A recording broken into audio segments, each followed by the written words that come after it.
Hello, ABG is back, and before we actually move on to our latest review, please do give our channel some love and subscribe to us. We will really appreciate if you do subscribe to us. And today we'll be bringing you a first look into a new Kickstarter game, Billionaire Rumour. So this is from Headblown Studio, and it's a prototype that I have received, and the game actually plays 2 to 5 players. It's for age 8 and up, and the gameplay takes about 45 minutes.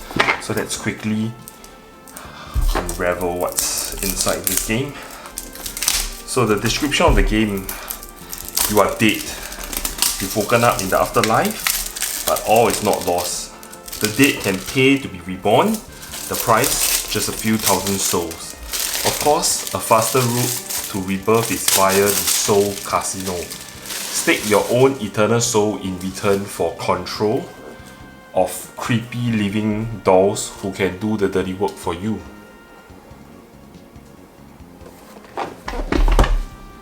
So let's take a look at the components. Of course, this is a prototype, so I'm not going to be assuming everything inside will be how the final item look like. So let's pack quite full to the brim.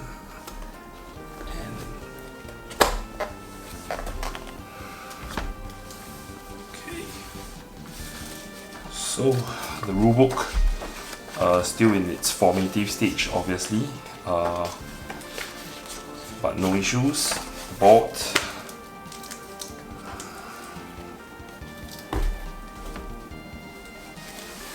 Nice looking board. So it totally looks like a game that you kind of get to gamble a bit. There's quite a lot of different components, points, and this is the one that I really like. So this is actually the kind of like the hell money. If you're actually from Asian culture and you have seen the Chinese burn this, well, that's what essentially this is. We have, I think, the player board,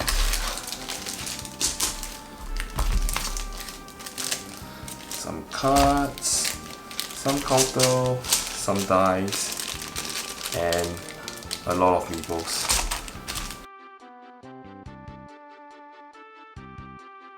You are dead and have woken up into the afterlife. Your goal: stake your soul to control creepy living dolls via the Soul Casino.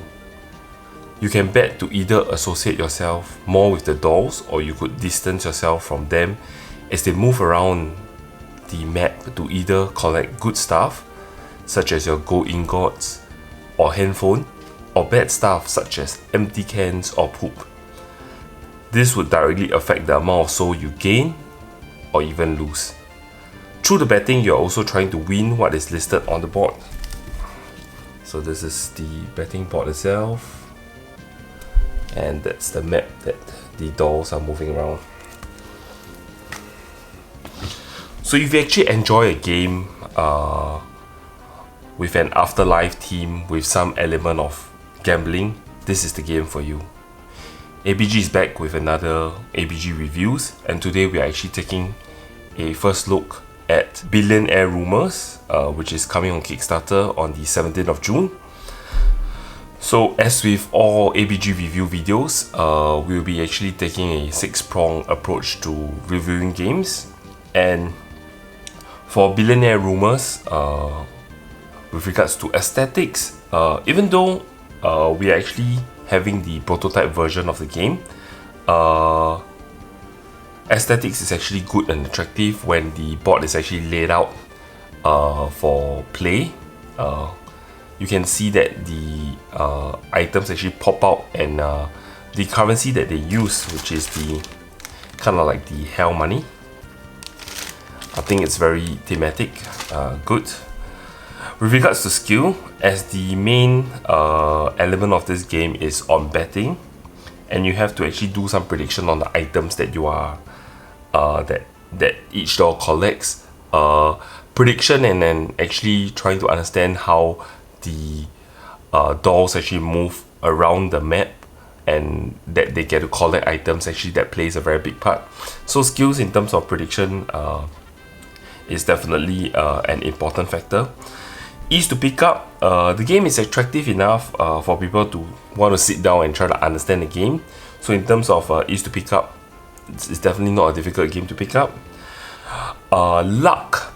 So personally, I actually gave the game fairly low ratings in terms of luck, because luck actually does play a big part to the game, as there isn't any mechanics to change your die roll when you're actually playing the game. So the main element of the gameplay revolves around getting dice, rolling them immediately after you have gained the dice, and with this die roll, in one of the phases you actually get to perform certain actions, and of course you can also always give up your die, or you are forced to kind of give up your die in the buy-in phase, so that you actually are involved and you actually exchange them for movement dice for the soul or the dolls itself. So as a result of that, you're actually fairly dependent on the die roll. The only thing you could do to the die roll is actually to pay to re-roll the die, but I mean essentially that's all you get in terms of trying to beat the luck factor.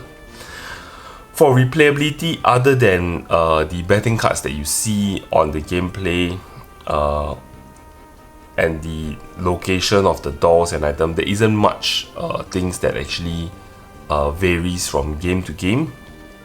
So in terms of replayability, the only thing that changes from game to game mainly would be the betting cards, and the betting cards itself actually plays a part in terms of trying to understand and trying to kind of bet on the which doll actually will come in first in certain items in the collection of certain items, such as. So as you can see, these are the betting cards. So for example, for this one itself, it just shows that if you come in first, the first position is actually the one with the least golden ingot, and some other cards like this one, it differs directly because it shows that if you have the most golden ingot, you actually come in first. So there are different things. Sometimes it's just purely the amount of items that they have, the most and the least, the handphone, the poop, and yeah. So this is the key items that actually change from game to game. And finally, with regards to the teaching of the rules, to be honest, the main game actually revolves around a 9-phase game. So as you can see here, these are the 9 phases. So of course, each phase actually changes. Each phase actually changes the items they can do, as with any game. But personally, I felt that the teaching of these 9 phases isn't the hardest thing to do in the game, but it's just that because there are 9 phases, so there are more things that actually people have to go through the routine in order to play the game.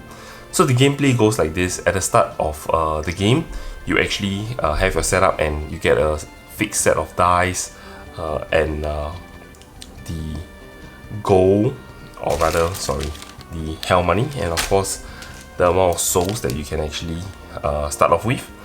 So with that, you actually get to perform some form of a trade in terms of using the money to actually purchase souls, as you see on the game board here. So you can actually see how much money is actually how much each soul actually is worth, and the dice. So you could also sell them back at a certain fixed cost. So by doing that, you actually start off the game with you start off each round with certain items. So different amount of players actually have different rounds, so that actually differs. So after you actually are done with the planning phase, which is you having your dice and you're happy with the amount of dice you have, you go into the buying phase, in which you pay up a die. This is the minimum requirement of the game, so you are always expected to purchase a die if you do not have one. So after you're done with giving up a die and exchanging it for a movement die, where you can actually allocate to each door, as you can see from the door boards here. So what will happen is that you actually get to do your first round of betting. So over here, as you can see, this is the kind of like the betting board where you actually place your token and you're trying to bet for which door, which position they'll be in. Betting is actually blinded, which means that you wouldn't know what is the actual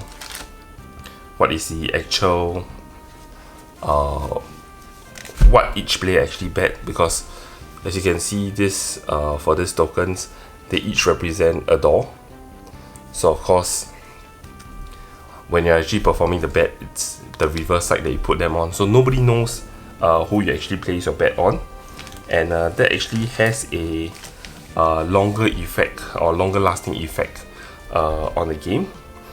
So after you're done with your first round of betting, you actually get to play the die roll, and the dice that you actually have remaining, you get to choose up to 2, but you get to take turns to actually perform its action, and each die, the roll of 1 up to 6, each has its own effect. So the effects are actually explained in the rulebook, and you get to follow the action that is played.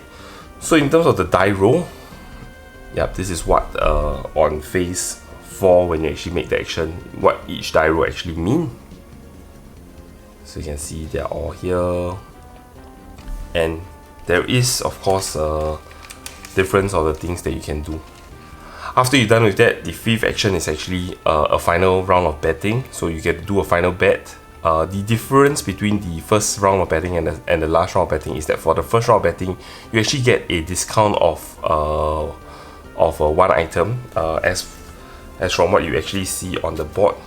You don't actually have to pay its full value for the first round of betting. So for example, if you actually chose to bet here, instead of paying 2 dice, you actually only need to pay 1 die. If you bet here, you only need to pay 1 soul.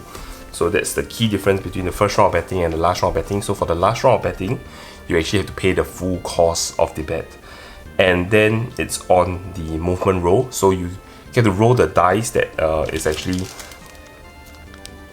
given to the doors, and you roll them and you actually move the door along the map to collect the various items.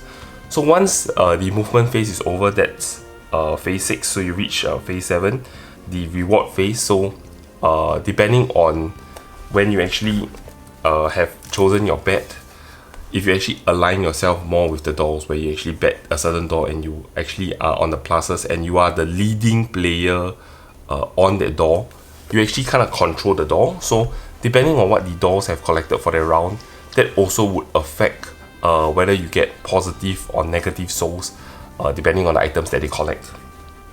So of course, after that, it's the kind of like the final phase, which is the scoring phase, where based on what you actually have bet on the betting board, you actually get your if you win, you actually get back your original bet. So for example, if you have placed here on the first phase, you, despite the fact that you only pay 1 soul to begin the bet, you actually gain back 4 souls if indeed your door came in first place for the item, based on the betting cards that you actually have placed them in.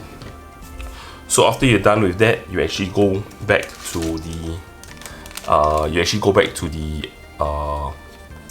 phase in terms of you set up, and you are back with the planning phase.